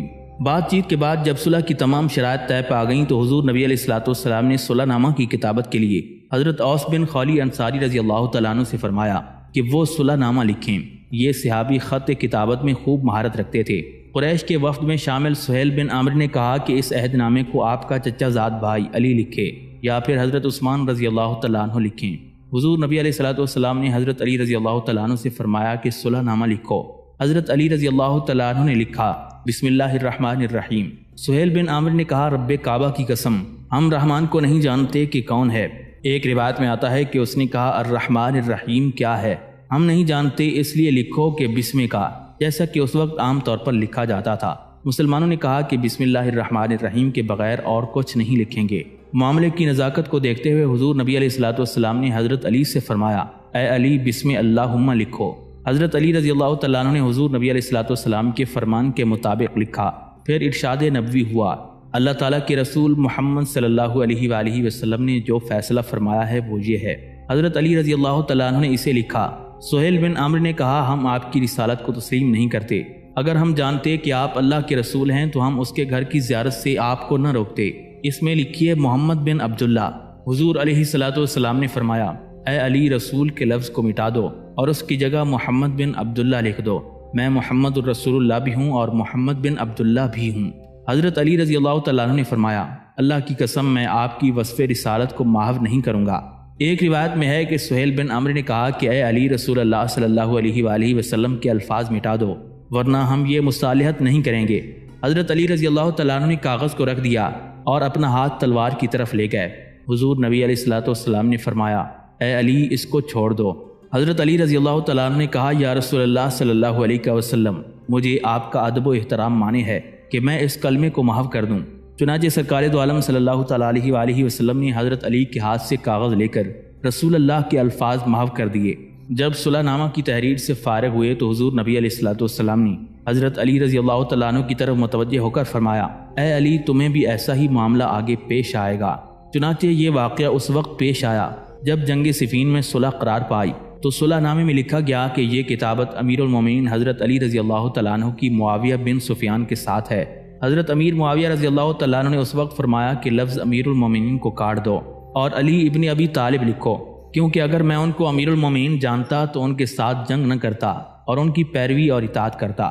اس موقع پر حضرت علی رضی اللہ تعالیٰ عنہ کو حضور نبی علیہ الصلوۃ والسلام کا فرمان یاد آ گیا اور آپ نے فرمایا، اللہ کے رسول نے سچ فرمایا تھا اور جس طرح حضرت امیر معاویہ نے کہا اسی طرح لکھوا دیا۔ ہجرت کے 7ویں سال غزوہ خیبر پیش آیا۔ خیبر میں یہودیوں کے بڑے بڑے مضبوط قلعے تھے جن کو فتح کرنا کوئی آسان بات نہیں تھی۔ روایات میں آتا ہے کہ حضور سرکار دو عالم صلی اللہ تعالیٰ علیہ وآلہ وسلم کی آمد کی خبر سن کر یہود اپنے قلعوں میں گھس گئے اور اندر سے پتھر اور تیر برسانے لگے۔ سرکار دو عالم صلی اللہ تعالیٰ علیہ وآلہ وسلم نے اسلامی لشکر کو قلعوں کے چاروں طرف اس طرح سے پھیلا دیا کہ ہر قلعے کا الگ الگ محاصرہ کر لیا گیا۔ اس طرح ایک قلعے کا دوسرے قلعے سے رابطہ ٹوٹ گیا۔ سب سے پہلے نائم قلعہ فتح ہوا جس میں حضرت محمد بن مسلمہ رضی اللہ تعالیٰ عنہ کے بھائی حضرت محمود بن مسلمہ رضی اللہ تعالیٰ عنہ انتہائی بے جگری سے مقابلہ کرتے ہوئے کنانہ بن ربیع کے ہاتھوں شہید ہو گئے۔ اس کے بعد دوسرے قلعے بھی مسلمانوں نے آہستہ آہستہ فتح کر لیے، مگر خیبر کا قلعہ کموز جس میں مشہور یہودی سردار مرحب رہتا تھا، یہ کسی طرح فتح نہیں ہوتا تھا۔ اسلامی لشکر بار بار اس قلعے پر تابڑ توڑ حملے کرتا، لیکن یہودیوں کی طرف سے زبردست مزاحمت ہوتی تھی۔ احادیث مبارکہ میں آتا ہے کہ ایک رات حضور نبی علیہ الصلوۃ والسلام نے فرمایا، کل میں ایک ایسے شخص کو جھنڈا دوں گا جس کو اللہ اور اس کا رسول چاہتا ہے، اور جو اللہ اور رسول کو چاہتا ہے اللہ تعالیٰ اس کے ہاتھ پر فتح عطا فرمائے گا۔ روایات میں آتا ہے کہ جب حضور نبی علیہ الصلوۃ والسلام نے یہ فرمایا کہ کل میں ایسے شخص کو جھنڈا دوں گا جس کو اللہ اور اس کا رسول چاہتا ہے، تو حضرت سعد بن ابی وقاص رضی اللہ تعالیٰ عنہ فرماتے ہیں کہ میں حضور نبی علیہ الصلوۃ والسلام کے سامنے دوزانو ہو کر بیٹھا اور اس امید کے ساتھ اٹھا کہ جھنڈا مجھے عنایت فرمایا جائے گا۔ حضرت سہیل بن سعد رضی اللہ تعالیٰ عنہ فرماتے ہیں کہ جس رات حضور علیہ الصلوۃ والسلام نے یہ کلمہ زبان اطہر سے ادا فرمایا تھا تو تمام صحابہ کرام کے درمیان جوش و خروش پیدا ہوا کہ دیکھیں کل ہم میں سے کس کو جھنڈا عطا ہوتا ہے۔ حضرت علی بریدہ بن خزیب رضی اللہ تعالیٰ عنہ سے روایت ہے کہ قریش کی ایک جماعت ایک دوسرے سے کہتی تھی، یہ تو طے شدہ بات ہے کہ حضرت علی رضی اللہ تعالیٰ عنہ اس مرتبے پر فائز نہیں ہوں گے، کیونکہ وہ آنکھوں میں درد کی وجہ سے مدینہ منورہ میں موجود ہیں اور درد کی شدت کے باعث اپنے پاؤں نہیں دیکھ سکتے۔ جب صبح ہوئی تو سرکار دو عالم صلی اللہ تعالیٰ علیہ وآلہ وسلم خیمہ مبارک سے باہر تشریف لائے اور فرمانے لگے، علی بن ابی طالب کہاں ہیں؟ صحابہ کرام نے عرض کیا، یا رسول اللہ صلی اللہ علیہ وسلم ان کی آنکھیں دکھتی ہیں۔ حضور نبی علیہ الصلوۃ والسلام نے حکم فرمایا، علی کو میرے پاس لاؤ۔ چنانچہ پھر حضرت سیدنا علی رضی اللہ تعالیٰ عنہ کو لایا گیا تو حضور نبی علیہ الصلوۃ والسلام نے حضرت علی کے سر مبارک کو اپنی ران اقدس پر رکھ کر اپنا لعاب دہن مبارک ان کی آنکھوں میں لگایا تو فوری طور پر آنکھوں کی تکلیف رفع ہو گئی اور آنکھیں پہلے سے بھی زیادہ اچھی ہو گئیں۔ پھر سرکار دو عالم صلی اللہ تعالیٰ علیہ وآلہ وسلم نے دعا فرمائی، یا اللہ ان سے گرمی اور سردی دونوں کو دور رکھ۔ ابن ابی یعلا کا کہنا ہے کہ حضرت علی رضی اللہ تعالیٰ عنہ کو گرمی کے موسم میں روئی سے بھرا ہوا لباس پہنتے تھے اور ان کو گرمی نہیں لگتی تھی، سخت سردیوں میں باریک لباس پہنتے تھے اور انہیں اس سے کوئی نقصان نہیں ہوتا تھا۔ کہا جاتا ہے کہ اس کے بعد پھر کبھی حضرت علی رضی اللہ تعالیٰ عنہ کو آنکھوں کی تکلیف بھی نہیں ہوئی تھی۔ جب حضور صلی اللہ علیہ وآلہ وسلم نے حضرت علی رضی اللہ تعالیٰ عنہ کو جھنڈا عطا فرمایا تو اس وقت ان کو اپنی خاص زیرہ بھی پہنائی اور ذوالفقار تلوار میان میں باندھ کر ارشاد فرمایا، یہ جھنڈا لے کر جاؤ اور لڑو یہاں تک کہ اللہ تعالیٰ تمہیں فتح عطا فرمائے۔ ایک روایت میں ہے کہ تاجدار مدینہ صلی اللہ تعالیٰ علیہ وآلہ وسلم نے ارشاد فرمایا، ان کو اسلام کی طرف سے دعوت دو اور خبر کر دو اس چیز سے جو ان پر حقوق اللہ میں واجب ہے۔ اس کے بعد حضرت علی رضی اللہ تعالیٰ عنہ جھنڈا لے کر نکلے۔ تمام صحابہ کرام آپ کے ساتھ تھے۔ حضرت علی رضی اللہ تعالیٰ عنہ نے وہاں پہنچ کر قلعے کے نیچے پتھروں کے ایک ڈھیر پر جھنڈا گاڑ دیا۔ قلعے کی چوٹی سے ایک یہودی نے جھانک کر دیکھا اور پوچھا، تم کون ہو؟ جواب میں آپ نے فرمایا، میں علی ابن ابی طالب ہوں۔ یہ سن کر یہودی نے کہا، اس کتاب کی قسم جو حضرت موسیٰ علیہ السلام پر نازل کی گئی، تم ہم پر غالب ہو چکے ہو۔ پھر یہودیوں نے اپنی قوم سے مخاطب ہو کر کہا، تورات کی قسم تم اس شخص سے مغلوب ہوگے، یہ فتح کیے بغیر نہیں لوٹے گا۔ ابھی یہ باتیں ہو رہی تھیں کہ قلعے سے مرحب کا بھائی حارث یہودی نکلا، اس کے ساتھ اس کی قوم کے کئی افراد تھے۔ انہوں نے قلعے سے باہر نکلتے ہی مسلمانوں پر حملہ کر دیا جس سے کئی مسلمان شہید ہو گئے۔ حضرت علی رضی اللہ تعالیٰ عنہ فوری طور پر ادھر متوجہ ہوئے اور تلوار کے ایک وار سے حارث یہودی کو جہنم واصل کر دیا۔ مرحب کو جب اپنے بھائی کے مارے جانے کی خبر ہوئی تو وہ انتہائی غیظ و غضب کے عالم میں یہودیوں کی ایک جماعت کے ساتھ یہ رجز پڑھتا ہوا قلعے سے باہر نکلا، خیبر مجھے جانتا ہے کہ میں مرحب ہوں، سطح پوش ہوں، بہادر ہوں اور تجربہ کار ہوں، جبکہ لڑائی کی آگ بھڑکتی ہے۔ مرحب یہ رجز پڑھتا ہوا میدان جنگ میں آیا اور اس قدر جرأت و دلیری کا اظہار کیا کہ مسلمان اس کو دیکھتے رہ گئے، کوئی بھی اس کے مقابلے کے لیے آگے نہیں بڑھا۔ حضرت سیدنا علی ابن ابی طالب علیہ السلام ایک لمحہ ضائع کیے بغیر مرحب کے متکبرانہ رجز کا جواب دیتے ہوئے اس کی طرف بڑھے۔ آپ علیہ السلام یہ رجز پڑھ رہے تھے، میں وہ ہوں جس کا نام میری ماں نے حیدر رکھا ہے، جھاڑی کے شیر کی طرح مہیب اور ڈراؤنا، میں دشمنوں کو نہایت تیزی سے قتل کر دیتا ہوں۔ کہا جاتا ہے کہ مرحب نے خواب میں دیکھا تھا کہ اس کو ایک شیر موت کے گھاٹ اتار رہا ہے۔ جب حضرت علی رضی اللہ تعالیٰ عنہ نے رجز کا پہلا مصرع جو آپ کو شیر کا نام رکھنے پر مبنی تھا پڑھا تو اسے اپنے خواب کی تعبیر معلوم ہو گئی۔ اس کے باوجود اس نے جرأت کا مظاہرہ کرتے ہوئے حضرت علی رضی اللہ تعالیٰ عنہ پر تلوار کا وار کرنا چاہا، مگر حضرت علی نے اس کو اس کا موقع ہی نہیں دیا اور اس کے سر پر انتہائی تیزی کے ساتھ اپنی تلوار کا وار کیا۔ ایک ہی وار کارگر ثابت ہوا اور مرحب کی لاش زمین پر پڑی تھی۔ اس کے ساتھ ہی مسلمانوں نے یہودیوں پر حملہ کر دیا۔ اس جنگ میں بہت سے یہودی مارے گئے۔ حضرت علی رضی اللہ تعالیٰ عنہ کی تلوار سے یہودیوں کے 7 سردار اور بہادر جہنم واصل ہوئے۔ باقی یہودی شکست کھا کر قلعے کی طرف بھاگے اور چاہا کہ قلعے کا پھاٹک بند کر لیں، مگر حضرت علی رضی اللہ تعالیٰ عنہ نے قلعے کا دروازہ اکھاڑ پھینکا۔ اس طرح اسلامی فوج قلعے میں داخل ہو گئی۔ اسلامی فوج نے جب خیبر کے تمام قلعوں کو فتح کر لیا تو تمام قلعوں والے امان دیے جانے کی فریاد کرنے لگے۔ چنانچہ حضرت علی رضی اللہ تعالیٰ عنہ نے حضور سرور کائنات صلی اللہ تعالیٰ علیہ وآلہ وسلم سے اجازت طلب فرمائی۔ حضور علیہ الصلوۃ والسلام کی اجازت سے اہل خیبر کو امان دے دی گئی اور یہ شرط رکھی گئی کہ ہر آدمی اونٹ پر کھانا لاد کر لے جائے اور ان شہروں سے باہر نکل جائیں۔ نقدی اسلحہ اور تمام سامان مسلمانوں کے پاس چھوڑ جائیں اور کسی چیز کو چھپا کر نہ رکھیں۔ اگر کوئی ایسا سامان ظاہر ہو جائے جو انہوں نے بتایا نہ ہوگا تو پھر امان بھی ان کے عہد و پیمان کی مانند ختم ہو جائے گی۔ ایک روایت میں آتا ہے کہ حضرت علی رضی اللہ تعالیٰ عنہ جب فتح کی خبر لے کر سرکار مدینہ صلی اللہ تعالیٰ علیہ وآلہ وسلم کی خدمت میں پہنچے تو حضور علیہ الصلوۃ والسلام نے آپ کو آغوش مبارک میں لے لیا اور دونوں آنکھوں کے درمیان بوسہ دیا اور ارشاد فرمایا، تمہاری کوشش اور بہادرانہ کردار کی خبر مجھے پہنچی، بے شک اللہ تعالیٰ تجھ سے راضی ہے اور میں تجھ سے راضی ہوں۔ غزوہ یہود وادی القریٰ 7ویں ہجری میں پیش آیا۔ روایات میں آتا ہے کہ وادی القریٰ کے یہودیوں نے جب سرکار دو عالم صلی اللہ تعالیٰ علیہ وآلہ وسلم کی آمد کے بارے میں سنا تو ان لوگوں نے مشرکین کی امداد کے لیے جنگی تیاریاں شروع کر دیں۔ چنانچہ حضور علیہ الصلوۃ والسلام بھی ان کی طرف متوجہ ہو گئے۔ اسلامی لشکر اور یہودیوں کے لشکر نے آمنے سامنے صفیں درست کیں۔ حضرت علی رضی اللہ تعالیٰ عنہ بھی لشکر میں موجود تھے۔ کفار کی طرف سے ایک بہادر آگے بڑھا اور اس نے مقابلے کے لیے پکارا۔ حضرت علی رضی اللہ تعالیٰ عنہ مقابلے کے لیے میدان میں آئے اور اس بہادر کو تلوار کے بھرپور وار سے موت کے گھاٹ اتار دیا۔ اس کے بعد عام لڑائی شروع ہو گئی جس میں مسلمانوں کو فتح نصیب ہوئی۔ ناظرین، مکہ مکرمہ پر لشکر کشی کرنے کی غرض سے رمضان المبارک 8 ہجری کو مسلمانوں نے تیاریاں شروع کر دیں اور اس کام کو خفیہ طریقے پر شروع کیا گیا تاکہ مسلمانوں کی ان تیاریوں کی خبر مشرکین کو نہ ہو۔ اسی اثناء میں حضرت حاتب بن ابی بلتہ رضی اللہ تعالیٰ عنہ نے ایک خط لکھ کر قریش کی طرف بھیجا جس میں تحریر تھا کہ حضور نبی علیہ الصلوۃ والسلام صحابہ کرام کی جمعیت کو جمع کرنے میں مصروف ہیں اور میرا غالب گمان یہ ہے کہ وہ مکہ مکرمہ کے علاوہ اور کسی بھی جگہ کا قصد نہیں رکھتے، اس لیے میں چاہتا ہوں کہ تم پر حق ثابت ہو جائے، اس لیے میں نے یہ خط لکھا ہے۔ اس خط کو مزنیہ کی ایک عورت کے سپرد کیا اور اس سے کہا کہ وہ اسے قریش کے پاس پہنچا دے۔ اس عورت نے وہ خط اپنے بالوں میں چھپا لیا اور مکہ مکرمہ کی طرف روانہ ہوئی۔ اس خط کے بارے میں حضرت جبرائیل علیہ السلام نے حضور نبی علیہ الصلوۃ والسلام کو مطلع فرما دیا۔ چنانچہ سرکار دو عالم صلی اللہ تعالیٰ علیہ وآلہ وسلم نے حضرت علی، حضرت زبیر بن عوام، حضرت عمار بن یاسر اور حضرت مقداد بن اسود رضی اللہ تعالیٰ عنہم کو طلب کر کے ارشاد فرمایا کہ روضہ خاخ تک جاؤ، وہاں پر تمہیں ایک عورت ملے گی، اس کے پاس ایک خط ہے، وہ خط اس سے لے کر آؤ۔ حضرت علی رضی اللہ تعالیٰ عنہ ساتھیوں کے ساتھ روضہ خاخ میں اس عورت کے پاس پہنچے۔ اس سے خط مانگا تو اس عورت نے لا علمی کا اظہار کر دیا۔ ہر چند اس کی تلاشی لی گئی مگر خط برآمد نہ ہوا۔ چنانچہ واپس ہونے لگے تو حضرت علی رضی اللہ تعالیٰ عنہ نے فرمایا، اللہ کی قسم رسول اللہ صلی اللہ تعالیٰ علیہ وآلہ وسلم نے مجھ سے جھوٹ نہیں کہا۔ پھر حضرت علی رضی اللہ تعالیٰ عنہ نے میان سے تلوار کھینچی اور عورت کے پاس پہنچ کر اسے قتل کی دھمکی دی۔ اس عورت نے جان کے خوف سے اپنے بالوں میں سے خط نکال کر حضرت علی رضی اللہ تعالیٰ عنہ کے حوالے کر دیا۔ حضرت علی رضی اللہ تعالیٰ عنہ اس خط کو لے کر حضور نبی علیہ الصلوۃ والسلام کی خدمت میں حاضر ہوئے۔ جب یہ خط پڑھا گیا تو معلوم ہوا کہ اسے مشہور صحابی حضرت حاتب بن ابی بلتہ رضی اللہ تعالیٰ عنہ نے مشرکین کے نام بھیجا تھا اور اس میں بعض خفیہ معاملات کے بارے میں اطلاع دی گئی تھی۔ چنانچہ حضور علیہ الصلوۃ والسلام نے حضرت حاتب رضی اللہ تعالیٰ عنہ کو بلا کر پوچھا کہ یہ کیا معاملہ ہے۔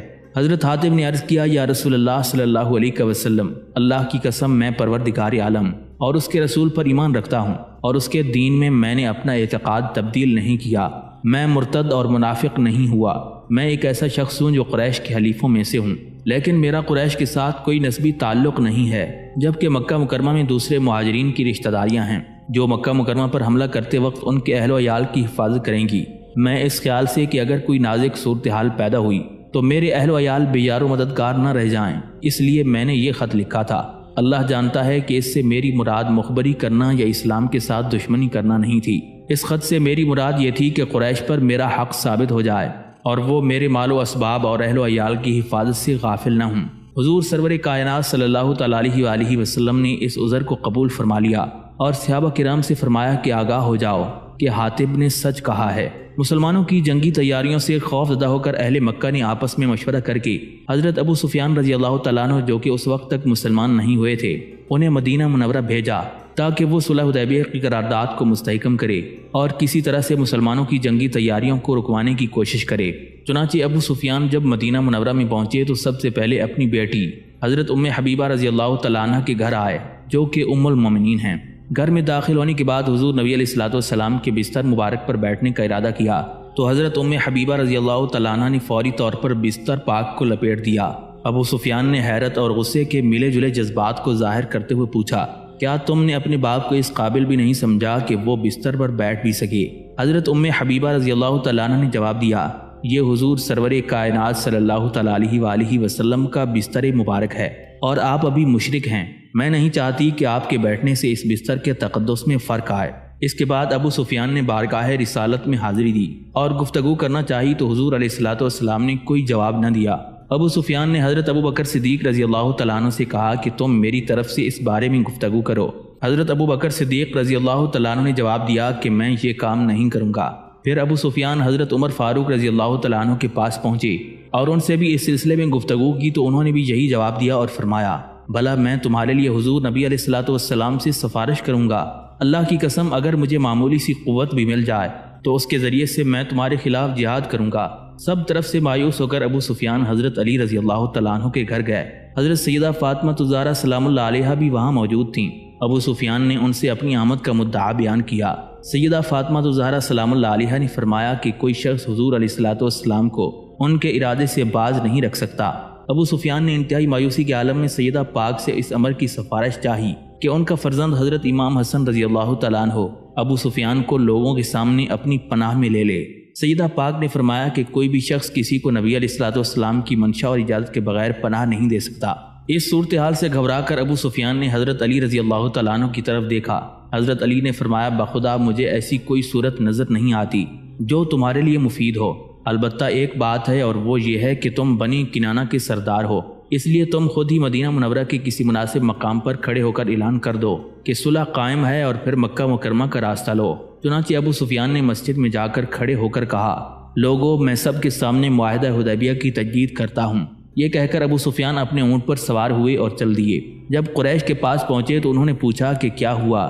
جواب میں ابو سفیان نے ان کی جماعت کو پوری بات سناتے ہوئے کہا کہ میں نے حضرت علی کے مشورے سے مسجد نبوی میں کھڑے ہو کر معاہدہ حدیبیہ کی تجدید کی ہے۔ قریش نے کہا، تیرا برا ہو، رب کعبہ کی قسم علی نے تجھ سے مذاق کیا ہے۔ ابو سفیان نے کہا، خدا کی قسم اس کے سوا کوئی اور بات سمجھ میں نہیں آئی۔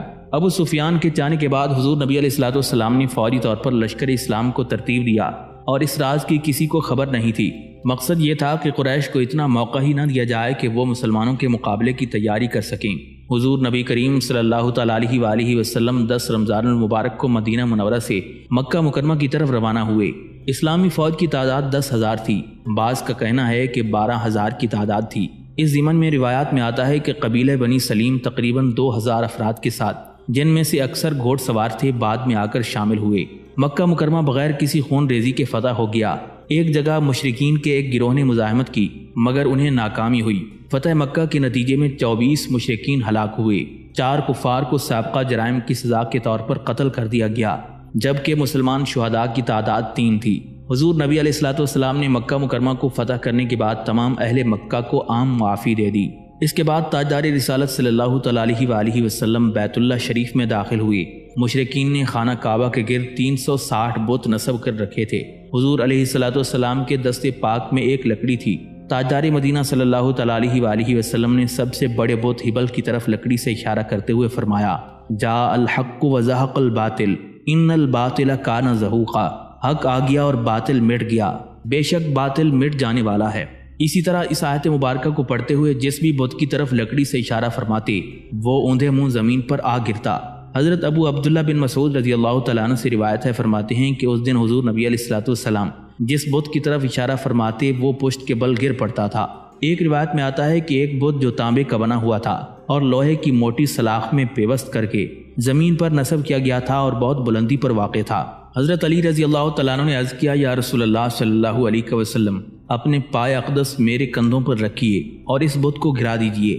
حضور علیہ الصلوۃ والسلام نے فرمایا، اے علی، تو نبوت کے بوجھ کو نہیں اٹھا سکتا، تو اپنے پاؤں میرے کندھے پر رکھ اور بت کو گرا دے۔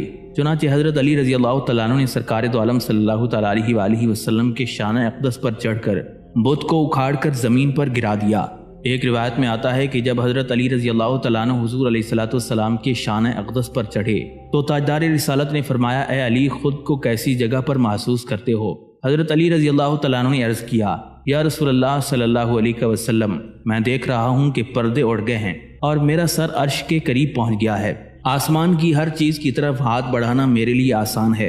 حضور علیہ الصلوۃ والسلام نے فرمایا، اے علی، کیا ہی اچھا ہے تیرا یہ لمحہ کہ حق کا کام کرتا ہے، اور کیسا ہی اچھا میرا حال ہے کہ میں حق کا بوجھ اٹھاتا ہوں۔ ایک روایت میں آتا ہے کہ فرمایا، اے علی، تم نے اپنے مقصد کو پا لیا۔ ایک روایت میں آتا ہے کہ جب حضرت علی رضی اللہ تعالیٰ عنہ نے بت کو زمین پر گرانے کے بعد خود کو نبی علیہ الصلوۃ والسلام کے شانہ اقدس سے نیچے گرایا تو مسکرا دیے۔ حضور علیہ الصلوۃ والسلام نے مسکرانے کی وجہ پوچھی تو حضرت علی نے جواب دیا، میں اس لیے مسکرایا ہوں کہ میں نے اپنے آپ کو اتنی بلند جگہ سے گرایا اور مجھے کسی قسم کی کوئی تکلیف نہیں پہنچی۔ حضور علیہ الصلوۃ والسلام نے فرمایا، اے علی، تجھے تکلیف کیسے پہنچ سکتی ہے کہ تجھے محمد صلی اللہ تعالیٰ علیہ وآلہ وسلم نے اٹھایا اور جبرائیل علیہ السلام نے اتارا۔ خانہ کعبہ کے دروازے کی کنجی سلاف بن سعد کے پاس تھی۔ اس کے کئی بیٹے غزوہ احد میں قتل ہو گئے تھے۔ ان کے بیٹے حضرت عثمان بن طلحہ رضی اللہ تعالیٰ عنہ نے نہایت اصرار کے ساتھ ان سے چابی لے لی۔ پھر یہ چابی حضور علیہ الصلوۃ والسلام کی خدمت اقدس میں پیش کر دی گئی۔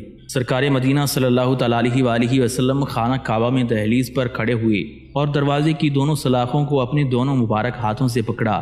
چابی مبارک دست مبارک میں تھی۔ حضرت علی رضی اللہ تعالیٰ عنہ چند قدم آگے بڑھے اور عرض کرنے لگے، یا رسول اللہ صلی اللہ علیہ وسلم، خانہ کعبہ کی کلید برداری کو اہل بیت کے سپرد فرمائیں، جیسا کہ شایع زمزم عطا فرمایا ہے۔ حضور علیہ الصلوۃ والسلام نے فرمایا، میں تمہارے سپرد ایسا کام کرتا ہوں کہ اس کام سے تمہارا نفع لوگوں کو پہنچے گا، نہ یہ کہ تمہیں لوگوں سے نفع حاصل ہو۔ اس کے بعد نبی اکرم صلی اللہ تعالیٰ علیہ وآلہ وسلم نے حضرت عثمان بن طلحہ کو طلب فرما کر ان کو چابی واپس دیتے ہوئے فرمایا، یہ چابی لے لو، آج وفا کا دن ہے۔ ناظرین، تاجدار رسالت صلی اللہ تعالیٰ علیہ وآلہ وسلم نے فتح مکہ کے بعد حضرت خالد بن ولید رضی اللہ تعالیٰ عنہ کو یلملم کی طرف بنی خزیمہ کے حالات معلوم کرنے کے لیے بھیجا۔ بنو خزیمہ نے حضرت خالد بن ولید رضی اللہ تعالیٰ عنہ کے چچا فاجو بن مغیرہ کو اس وقت قتل کر دیا تھا جبکہ وہ یمن کی تجارت سے واپس لوٹتے ہوئے یلملم پہنچے تھے۔ بنی خزاعہ نے مال کی لالچ میں یہ قتل کیا تھا۔ حضور نبی کریم صلی اللہ تعالیٰ علیہ وآلہ وسلم نے حضرت خالد بن ولید رضی اللہ تعالیٰ عنہ کو جب بنی خزاعہ کی طرف روانہ فرمایا تو ان کے دل میں اس بات کی چھاپ موجود تھی کہ ان کے چچا کو بنی خزاعہ نے ناحق قتل کیا ہے۔ دوسری طرف بنو خزاعہ کو جب حضرت خالد بن ولید رضی اللہ تعالیٰ عنہ کی آمد کی خبر ملی تو انہوں نے اس اطلاع کو سن کر احتیاط کے طور پر ہتھیار زیب تن کر لیے۔ حضرت خالد بن ولید رضی اللہ تعالیٰ عنہ جب ان لوگوں کے پاس پہنچے تو پوچھا کہ تم کون لوگ ہو؟ انہوں نے جواب دیا کہ ہم مسلمان ہیں، محمد صلی اللہ علیہ وآلہ وسلم کی شریعت پر ایمان رکھتے ہیں۔ حضرت خالد بن ولید نے پوچھا کہ پھر تم ہتھیار لگا کر میرے سامنے کیوں آئے ہو؟ انہوں نے کہا کہ ہمارے اور عرب قبیلے میں دشمنی ہے، ہم نے خیال کیا کہ آپ اس قبیلے سے آئے ہیں، اس لیے ہم نے احتیاطاً ہتھیار لگا لیے۔ ان کی یہ معذرت قبول کی گئی۔ حضرت خالد بن ولید نے ان کو ہتھیار ڈالنے کا حکم دیا جو انہوں نے مان لیا۔ جب ان لوگوں نے ہتھیار پھینک دیے تو حضرت خالد بن ولید رضی اللہ تعالیٰ عنہ نے سب کو قید کر لیا اور زیادہ تر کو قتل کر ڈالا۔ ایک روایت میں آتا ہے کہ اس قبیلے کے تقریباً 30 مردوں کو قتل کر دیا۔ حضور علیہ الصلوۃ والسلام کو جب یہ خبر ملی تو آپ کو بہت دکھ ہوا۔ آپ نے حضرت علی رضی اللہ تعالیٰ عنہ کو اس غلطی کی تلافی کے لیے روانہ فرمایا۔ حضرت علی رضی اللہ تعالیٰ عنہ بہت سا مال لے کر وہاں پر پہنچے، تمام قیدیوں کو آزاد کر دیا اور مقتولین کے معاوضے میں خون بہا ادا کر کے بنی خزاعہ کو راضی کر لیا۔ 6 شوال 8 ہجری کو غزوہ حنین کی غرض سے مسلمانوں نے روانگی اختیار فرمائی۔ اس غزوے میں ابتدائی طور پر مسلمانوں کو تھوڑی سی پسپائی ہوئی۔ اس کی وجہ یہ تھی کہ مسلمانوں نے فتح حاصل کرتے ہی مال غنیمت اکٹھا کرنا شروع کر دیا۔ مسلمانوں کو غافل پا کر کفار نے اچانک پھر حملہ کر دیا۔ اس سے مسلمانوں میں افراتفری پھیل گئی، سوائے چند صحابہ کرام کے کوئی بھی ثابت قدم نہیں رہا۔ حضرت علی رضی اللہ تعالیٰ عنہ حضور نبی علیہ الصلوۃ والسلام کے آگے کھڑے ہو کر سامنے کا خیال رکھتے تھے۔ پھر جب مسلمان سنبھلے تو زور سے کفار پر حملہ کیا کہ دشمن کے پاؤں اکھڑ گئے۔ ایک روایت میں آتا ہے کہ جب جنگ خوب زوروں پر ہو گئی تو حضور علیہ الصلوۃ والسلام اپنی سواری سے نیچے اترے اور ایک مٹھی مٹی لے کر دشمنوں کی طرف پھینک دی۔ ایک اور روایت میں آتا ہے کہ اونٹ کو اشارہ فرمایا، اونٹ فوری طور پر بیٹھ گیا اور حضور علیہ الصلوۃ والسلام نے ایک مٹھی خاک لے کر دشمنوں کی طرف پھینک دی اور زبان اطہر سے فرمایا، شاہت الوجوہ، مشرکین میں سے کوئی ایسا نہیں تھا جس کی آنکھوں اور منہ میں مٹی نہ پڑی ہو۔ ایک روایت میں ہے کہ حضور علیہ الصلوۃ والسلام نے اس طرح سواری کی حالت میں حضرت علی رضی اللہ تعالیٰ عنہ سے مٹھی بھر مٹی حاصل کی تھی۔ ناظرین، روایات میں آتا ہے کہ میدان جنگ میں مشرکین کی طرف سے ایک جری اور دلیر شخص ابو جزول اونٹ پر سوار ہو کر مسلمانوں کی طرف آیا۔ یہ شخص اس قدر دلیر، ظالم اور نڈر تھا کہ عرب کے بہادر اس کے مقابلے سے کتراتے تھے۔ ابو جزول بڑے تکبر اور رعونت سے ریج پڑتا ہوا مقابلے کا طلبگار ہوا۔ اس کے تکبر اور غرور بھرے انداز کو دیکھتے ہوئے حضرت علی رضی اللہ تعالیٰ عنہ تیزی کے ساتھ اس کی طرف بڑھے اور تلوار سے اس کا کام تمام کر کے جہنم واصل کر دیا۔ غزوہ حنین میں مسلمانوں کو فتح نصیب ہوئی۔ 13 شوال 8 ہجری کو حضور نبی کریم صلی اللہ تعالیٰ علیہ وآلہ وسلم صحابہ کرام کی جمعیت کے ساتھ طائف کی طرف متوجہ ہوئے اور طائف کا محاصرہ کر لیا۔ یہ محاصرہ 18 یوم تک جاری رہا۔ طائف کے محاصرے کے دوران حضور نبی کریم صلی اللہ تعالیٰ علیہ وآلہ وسلم نے حضرت علی کو صحابہ کرام کی ایک جماعت کے ساتھ طائف کے قلعے کے اطراف میں روانہ فرما دیا اور حکم دیا کہ جو بھی بت خانہ دکھائی دے اس کو تباہ کر دیں اور بتوں کو توڑ دیا جائے۔ فرمان نبوی کے مطابق حضرت علی رضی اللہ تعالیٰ عنہ اسلامی فوج کے دستے کو ساتھ لے کر اس مہم پر نکلے اور راستے میں کفار کے ایک لشکر سے سامنا ہو گیا۔ دونوں طرف کے بہادروں نے لڑائی کے لیے صف بندی کی۔ دشمنوں کی طرف سے ایک بہادر شخص میدان میں نکلا اور اس نے مقابلے کے لیے للکارا۔ مسلمانوں میں سے اس کے مقابلے میں کسی نے جب تیزی نہ دکھائی تو حضرت علی رضی اللہ تعالیٰ عنہ خود میدان میں نکلے اور اس کے ساتھ مقابلہ کیا۔ تھوڑی ہی دیر میں اسے تلوار کے وار سے جہنم واصل کر دیا۔ کفار پسپائی پر مجبور ہو گئے۔ اس کے بعد حضرت علی رضی اللہ تعالیٰ عنہ اس علاقے میں حوازن اور ثقیف کے بتوں کو توڑنے کے کام میں مشغول ہو گئے۔ اس مہم سے فارغ ہونے کے بعد واپس پلٹے تو حضور علیہ الصلوۃ والسلام کو قلعہ طائف کے دروازے پر اپنا منتظر پایا۔ جب حضرت علی پر حضور علیہ الصلوۃ والسلام کی نگاہ کرم پڑی تو آپ نے خوشی کا اظہار فرمایا۔ 9 ہجری میں حضور سرکار دو عالم صلی اللہ تعالیٰ علیہ وآلہ وسلم نے 150 سواروں کے ہمراہ حضرت علی رضی اللہ تعالیٰ عنہ کو قبیلہ طے کی طرف اس لیے بھیجا کہ وہاں پر جو بت خانہ ہے اس کو تباہ و برباد کر دیا جائے۔ چنانچہ فرمان نبوی کے مطابق حضرت علی رضی اللہ تعالیٰ عنہ اپنے ساتھی صحابہ کرام کے ہمراہ انتہائی تیز رفتاری سے سفر کرتے ہوئے عین صبح سویرے اس وقت قبیلہ طے میں پہنچ گئے جبکہ ابھی وہ لوگ نیند سے بیدار ہی ہوئے تھے۔ اس اچانک بے خبری کے عالم میں قبیلہ طے والوں کو جا لیا اور ان کا بت خانہ جلا کر تباہ کر دیا۔ یہ سب کچھ اس تیزی سے ہوا کہ قبیلہ طے والوں کو سنبھلنے کا موقع ہی نہیں ملا۔ مسلمانوں کے ہاتھ بہت سا مال غنیمت، بھیڑ، بکریاں اور اونٹ آئے۔ اس قبیلے کا رئیس عدی بن حاتم بھاگ کر شام چلا گیا۔ حضرت علی رضی اللہ تعالیٰ عنہ نے خمس نکالنے کے بعد مال غنیمت کو تقسیم کیا۔ حاتم تائی کی بیٹی جو کہ بڑی ذہین عورت تھی اسے غنیمت میں داخل کر کے مدینہ منورہ لائے اور اس کو سرائے میں جگہ دی جو قیدیوں کی حفاظت کے لیے خاص طور پر بنائی گئی تھی۔ ناظرین، 9 ہجری میں غزوہ تبوک پیش آیا۔ حضور نبی کریم صلی اللہ تعالیٰ علیہ وآلہ وسلم جب تبوک کے لیے روانہ ہوئے تو حضرت علی رضی اللہ تعالیٰ عنہ کو اہل بیت کی حفاظت کی غرض سے مدینہ منورہ میں رہنے کا حکم دیا۔ مدینہ منورہ کے منافقین کو جب یہ معلوم ہوا کہ رسول اکرم صلی اللہ تعالیٰ علیہ وآلہ وسلم نے حضرت علی رضی اللہ تعالیٰ عنہ کو مدینہ منورہ میں رہنے کا حکم دیا ہے تو انہوں نے الٹی سیدھی باتیں کرنا شروع کر دیں اور تانا زنی کرتے ہوئے کہنے لگے کہ محمد صلی اللہ علیہ وآلہ وسلم اس لیے علی کو اپنے ساتھ نہیں لے کر گئے کہ ان کی مصاحبت ان کو گراں گزرتی ہے۔ حضرت علی رضی اللہ تعالیٰ عنہ نے جب منافقین کی یہ بات سنی تو فوراً حضور سرور کائنات صلی اللہ تعالیٰ علیہ وآلہ وسلم کے پیچھے روانہ ہوئی اور موضوع شرف میں حضور علیہ الصلوۃ والسلام کی خدمت اقدس میں حاضر ہو کر صورت واقعہ عرض کی اور درخواست کی کہ مجھے ساتھ لے چلیں۔ حضور نبی کریم صلی اللہ تعالیٰ علیہ وآلہ وسلم نے ارشاد فرمایا، علی کیا تم یہ بات پسند کرو گے کہ میرے نزدیک تمہارا رتبہ وہ ہو جو حضرت ہارون علیہ السلام کا حضرت موسیٰ علیہ السلام کے نزدیک تھا؟ فرق صرف اتنا ہے کہ ہارون علیہ السلام پیغمبر تھے اور میرے بعد کوئی پیغمبر نہیں ہے۔